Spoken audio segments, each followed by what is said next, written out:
Hello, Alphas.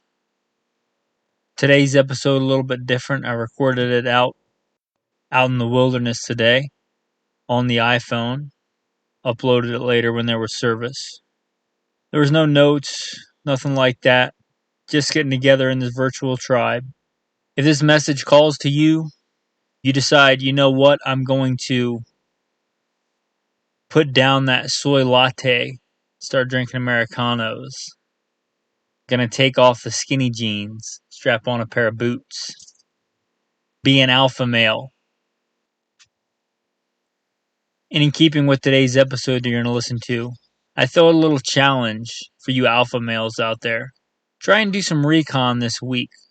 That can be as simple as getting off on a different exit, taking a different way home, exploring a different part of town. Hopefully it's getting a little wild, getting a little dirty, maybe a little sweaty. Exploring somewhere you haven't explored before. Maybe a day if you're a family man with the wife and kids are busy, instead of rushing home to watch whatever constant media loop is on whatever channel that you turn on the news or whatever you're binge watching on Netflix. And I don't have a TV, so I just think they're some of the most common things. Checking your TikTok. Instead of doing that, maybe driving out somewhere more on the map without so many straight lines and exploring. And while you're listening, if you want to check out more, your one-stop shop, goodshepherdtraining.com. With that, I'll plug in this recording, and I'll put the bio at the end. Hello, and welcome to the Alpha Male Podcast. The podcast where we talk about what it means to be an alpha male in today's society, in this modern age, where so many things try and emasculate.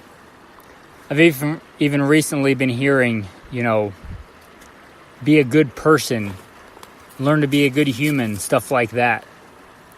How about be a strong man? How about be a man? Men and women are different. Both good. Both valuable. But we're not ashamed to be what we are. Strong, dominant, alpha males. God created us, male and female, He created us. He created us different. We don't apologize for that. He made us in His very own image. With that, guys, I've been out wandering around in the wilderness, national forest. I try to get far enough away. Hopefully you can hear the stream in the background. This at all was not what I was going to record today. But I've been wandering around for a few hours and thinking. You see, I had a plan today. I was taking my Rhodesian Ridgeback, who is playing in front of me, digging, having a good old time. Teaching him how to hunt, teaching him proper etiquette and safety. I had found a good spot to go hunting. I'd had the loop planned out in my mind, which way we were going to go, what we were going to do. Well, we got about, an eighth of the way on that journey. And then a group of 3 people that I saw and a dog were right on the same area, going the same way, and I thought, well, that sucks. And I sat there for a minute. So I came up with another idea. I'd go somewhere I hadn't been before. There's a 1.8 million acre national forest and wilderness. Surely I could find somewhere where there weren't people. And I was familiar with this creek, and normally I hike back and forth across this creek quite a bit. I usually actually kind of walk down the center of it most of the time. Jumping rock to rock, walking rock to rock. This time it's raging pretty good. It's way more formidable now than it was any other time that I've seen it. So I figured, well, let me find a place to ford this river. Not just me, not like taking off my shoes and wading across it. But like a place where the pup and I could go fairly safely and get across this river. And we walked and walked back and forth, different directions. Sometimes the river split, sometimes it went back together. We walked and walked, I would say, for hours. And we finally just found a place where we could ford this river. We got a little bit wet. We didn't see any Eurasian collared doves that I had planned out, a good meat source for the day. The day didn't at all go as I thought it was going to go. And you know what? It's a great day. I'm sitting here by a beautiful creek, watching my puppy play with branches and dig dirt, watching a very robust looking black and red spider crawling on a branch in front of me, listening to a creek. And I got to see some things today that I've never seen before. It's a great day. It made me think of something I had thought of a little bit recently. If you listen to the bio, the background, you'll know that I was a Marine Corps infantryman. You know, and the Marine Corps infantry kind of has this, it's not an official motto, but it's heard quite frequently: improvise, adapt, overcome. I was very blessed to be quickly promoted in the Marine Corps. Very quickly became a non-commissioned officer, quicker than most. A squad leader, a section leader during wartime. And, you know, in that motto, that could apply to a lot of different things. If your objective is to take a hill, if your objective is to take out a piece of ground, yeah, you can look at a topo map. You can figure out the best way to do it. You can do this and do that. And remember, this is before the days of Google Earth and all that stuff. You could have a plan, and you could get there, and your plan could go all to crap. There could be enemy forces in any number of ways. That terrain could not at all be what you thought it would be, what you thought was going to be a very small, you know, creek or wadi or something easy to cross. Soon turns out to be an impassable thing in that location where you initially planned. But again, back to that motto: improvise, adapt, overcome. If your objective was to take that hill, and for whatever reason your first plan and your plan A and your plan B didn't work, well, you were going to find a way to make it work. You were going to make it work. It didn't matter if you had to MacGyver something out of duct tape and bubble gum. You were going to get something to work. And that was kind of the mentality. Mission accomplishment. You get the mission accomplished. Well, recently in life, I have been blessed with a job as the general manager of a firearms and training company, and I worked for a man who was also in the military. And it made me realize the vast differences in the military. Now, this man came from a background of submarines and nuclear, let's just say nuclear stuff, the nuclear world, nuclear armament, transporting radioactive things. And he was very much, from what I've gotten to know him, very much differently brought up in the military, as in you follow protocol. You follow A to B to C. You follow checklist by checklist by checklist. The procedure is super important, that you follow the procedure. And I can see the wisdom in that for that job. And we come at it very differently, as in, I would rather the end goal be good, however we got there, and he would rather whatever happened, the procedure be followed. And that's, I'll be honest, been a struggle for me, and it's probably been a good, healthy thing for me as a man, because there's a time and a place to follow procedure. This man's not a Christian yet, but it is written, "You shall rise before the gray-headed and honor the presence of an old man." And granted, there's much I can learn from him, and I'm to respect my elders. But that doesn't mean the former lesson is not also good. Improvise, adapt, overcome. Find a way. Make a way as a man. It got me thinking of an episode that I could do right now on manly pursuits. Reconnaissance. Reconnoitering. Scouting. Whatever you want to call it. Exploring just for the sake of exploring.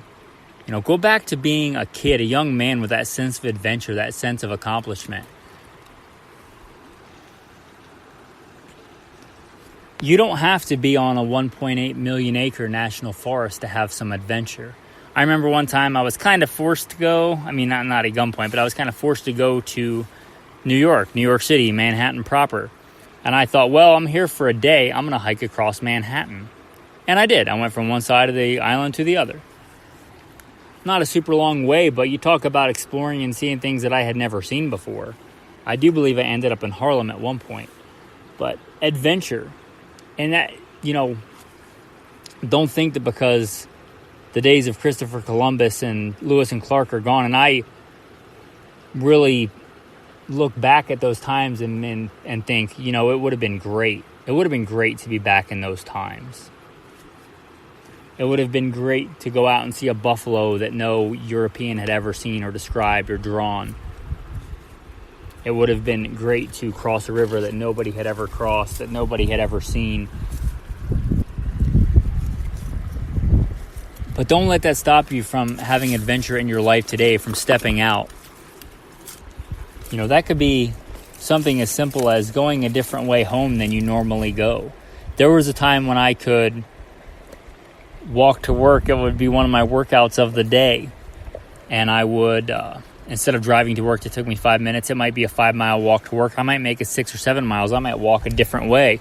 And the next time I may walk a different way. I might follow some train tracks and cut over some fields and find a way to go that I hadn't been before. Right now, one of my workouts, instead of going to the gym like I normally do, on my leg day cardio day, I'm hiking up and down mountains and rivers and hopping up and down rocks. And I, as we all do, get in my own little world and think, of course, most men are still doing that kind of stuff. But I don't know that they are. I don't know that young men growing up today seek that sense of adventure, that sense of the unknown. Perhaps they've been conditioned to always play it safe.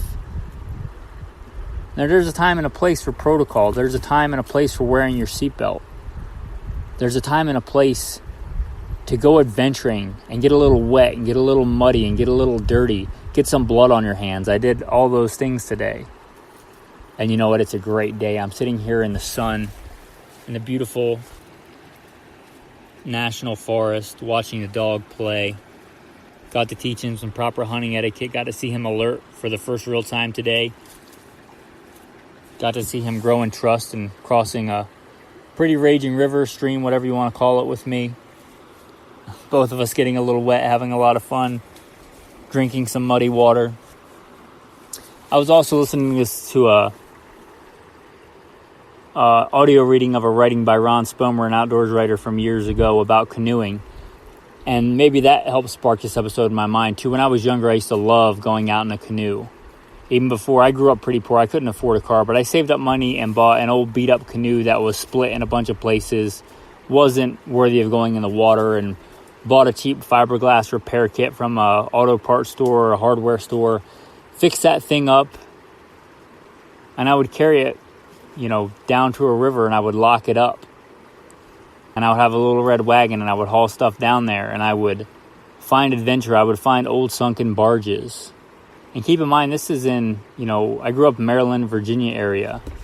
Not a place you'd think of as unexplored, but I bet some of those old sunken barges in place that I had been, not many people had been in a long time. Chasing down deer and all kinds of quarry in the swamps and the woods. I was blessed that I had parents that, would give that freedom to let me do that. Would let me go out in the woods or the swamp or the marsh or a river with a rifle, a shotgun. And I love that sense of freedom, that sense of adventure, that sense of reconnaissance, reconnoitering, discovery. Even if it's just today, new terrain that I've never seen, or a new spider that I've never seen. Or seeing my dog alert for the first time in the woods. Seeing him trust me, and when all the training come together when I tell him to sit and lay down and not move and not make noise. He did that today. Now, I could have went to the gym and done leg press, and there's nothing wrong with that. I do that from time to time. But I knew the weather was going to be nice today. I wanted to get out, drop in some elevation from 7,000 feet to 4,000 feet where there wasn't snow everywhere, and just get some adventuring in.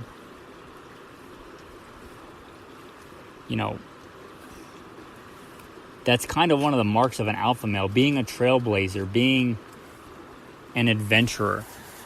And look for that somewhere in your own life. I live in Arizona. I love canoeing, but that's probably not the best option for me right now. Even this river I'm looking at, there's way too many rocks to properly canoe it. But maybe where you are, maybe you're in the Great Lakes area, maybe you're in, Minnesota, somewhere where you can on a weekend grab a kayak or a canoe. And even if it's on a map somewhere, if you've never been there, it's adventure for you. Hearing a wolf call in the background, seeing a moose, Perhaps you're in Idaho. When I was in Idaho, I used to love going to the Sawtooth Wilderness, the biggest wilderness, I believe, outside of Alaska, and just going and exploring and seeing beautiful things. Even if that's back east for you, even if you live in a people hive, as I like to call it, if you live in the suburbs and go to the city, can you do something as adventurous, walking somewhere you've never been, exploring part of the neighborhood you've never been in? There's a lot of benefits to getting outside your comfort zone. There's a lot of benefits to kind of being on alert more than you normally do. Let's face it, a lot of times we drive the same way back and forth to work every day. We kind of zone out. And I'm guilty of that too, because it's boring. But you go somewhere you've never been before. You see things you've never seen before. You tend to pay more attention. You tend to be more alert. And you may discover something, not what you planned, but something great. And again, I think as a man, as an alpha male, there's still value in exploring and discovery and adventure and reconnaissance.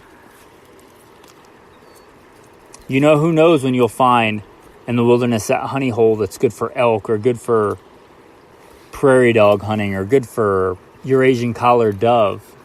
I found that last time I was reconnoitering out here. I saw a little gully and I was like, I wonder where that goes. And I followed it and I found more doves than I think I had ever seen in one spot.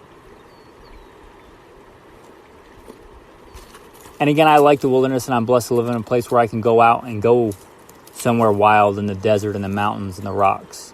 And granted, that was lifestyle design. God blessed me with the ability to move around, and I choose places that are a little bit more wild, on the edge of wild. But again, you can live almost anywhere and get more sense of adventure.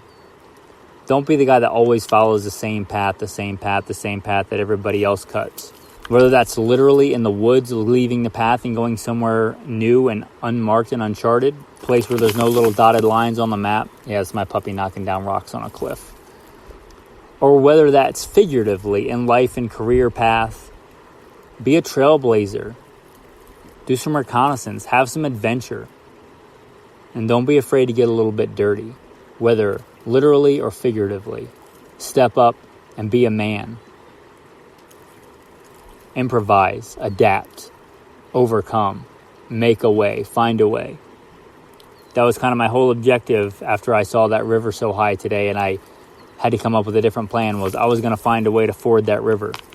And it may have taken way, way longer than I thought, but finally crossed that river just to turn around and come right back. And it was a great day. Don't be afraid to ford that river. With that, man, I'm going to throw in the tactical tip of the day. And I found this by accident today. Recently did an episode on truck guns, and I figured I'd just grab, my truck gun and head out today. And if you're not familiar with hunting and some of the nuances and some of the ridiculous laws, at least ones that I think are a little ridiculous, most shotguns are like pump and semi-autos, come from the factory. They're designed to hold 5 rounds. But a lot of places you can't hunt with more than 3 rounds. And they make these things called plugs. But again, that's my truck gun. That's the gun that has been behind the front seat of my car. Remington 870. I'm not going to have a plug in it for that. That'd be ridiculous. So the plug was out of it. Well, I went today and I forgot to grab a plug from where I work or from my house. And I, again, improvise, adapt, overcome. Kind of plays in. I didn't even think about that until now, but it kind of plays in with today's episode. Well, I often carry ferrocerium rods, a way to start a fire. And I have one clipped onto my little emergency go bag. Again, that stays ready generally in whatever vehicle I'm in whenever I go anywhere of any reasonable distance. And there was a ferro rod hanging there. And I thought, I bet I could make that into a plug. And with a little bit of gumption, a little bit of string that I had, a little bit of tape, made a pretty serviceable plug that worked. And so that's a tactical tip for the day. Using a ferrocerium rod, even if you have a regular plug designed for your shotgun, using a ferrocerium rod. Because now I have the ability to start a fire should something happen. Now I have ferrocerium rod in my pocket anyway, but it's a good tactical tip. The ferro rods are about the right size. You can get them about the right length. You could add a little bit of duct tape to them. Again, that will just help in starting a fire. And put that in the tube of your shotgun to make you legal. And when you're done, perhaps you could take it out and just tape it to the side of your shotgun. and when you load it back up and put it in your car for a truck gun or whatever. But a good tactical tip, using a ferro rod, a good robust one, one about the thickness of a Sharpie that you can feed down into the tube and tie up to the cap so that it doesn't fall down back and forth when it's unloaded, but that stays in place and makes you legal for hunting.